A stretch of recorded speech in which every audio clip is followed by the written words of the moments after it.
हाती परडी कुंकू भाळी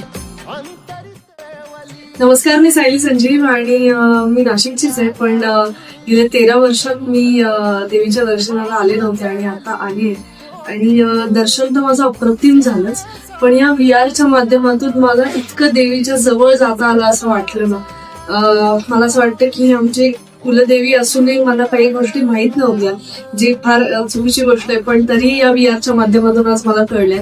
इतक्या सुंदर पद्धतीने याचं चित्रीकरण केलेलंच आहे, पण ते तुमच्यापर्यंत पोहोचवण्याचं काम फार चांगलं आहे. आणि मला असं वाटतं की देवी आणि आपल्यात काहीच अंतर उरत नाही या VR मुळे. संपूर्ण टीमला खूप खूप शुभेच्छा आणि खूप धन्यवाद, खूप मनापासून आभार की तुम्ही आमच्यासारख्या भक्तांसाठी ही एक सोय करून ठेवली आणि कित्येक लोकांना हा VR बघून खूप बरं वाटेल. त्यामुळे खरंच मनापासून आभार.